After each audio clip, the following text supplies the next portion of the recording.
Doctor Sudheer గారు, మీరు maximum operation వద్దు, వద్దు, వద్దు అనే అంటారు. కానీ బయటేమో అంత రివర్స్‌లో వినిపిస్తది. ఫస్ట్ ఆపరేషన్‌కి ఎళ్ళిపోండమ్మా. ఇప్పట్లో ఆపరేషన్ ఏముంది అంతా నార్మలే గదా! అంటారు. మీరది నార్మల్ కాదు అంటారు.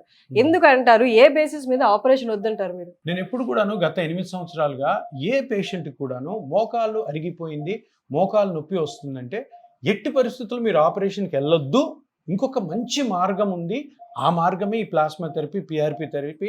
ఇప్పుడు చూడండి, ఈ మిషన్‌లో దీన్ని ఫ్లోరోస్కోపీ మిషన్ అంటాం. ఈ ఫ్లోరోస్కోపీ మిషన్‌లో ఏం కనపడుతుంది? ఇది మోకాలు జాయింట్ ఇది. ఈ మోకాలు జాయింట్‌లో మామూలుగా ఆపరేషన్‌లో ఏం చేస్తారు?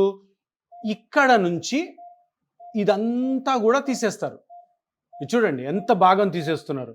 ఈ పైన మెటల్ పెడతారు, కింద మెటల్ పెట్టి ఈ బోన్‌కి ఈ మెటల్‌కి మధ్యలో సిమెంట్ వేసి అతికిస్తారు.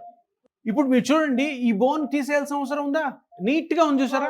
ఏమీ లేదు, నీట్‌గా ఉంది. ఏ విధమైనటువంటి డిస్టర్బెన్స్ లేదు. ఈ బోన్ చూడండి, ఈ బోన్ కూడా ఏ విధమైన డిస్టర్బెన్స్ లేదు. డిస్టర్బెన్స్ ఎక్కడ కనపడుతుంది? ఇగో ఈ ఏరియాలో కనపడుతుంది. ఏం డిస్టర్బెన్స్ కనపడుతుంది? ఈ రెండు ఎముకల మధ్యలో ఇక్కడ స్పేస్ తక్కువ ఉంది. ఈ పక్క చూడండి, స్పేస్ ఎక్కువ ఉంది. ఈ పక్క చూసారా, తక్కువ ఉంది.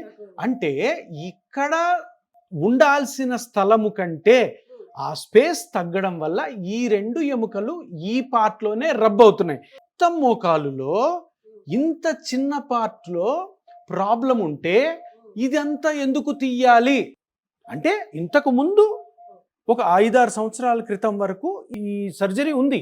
కానీ ఇప్పుడు అంటే ట్రీట్మెంట్స్ మారుతూ ఉంటాయి కదా. మారుతూ ఉన్నప్పుడు వచ్చిన ట్రీట్మెంటే ఈ ప్లాస్మా థెరపీ.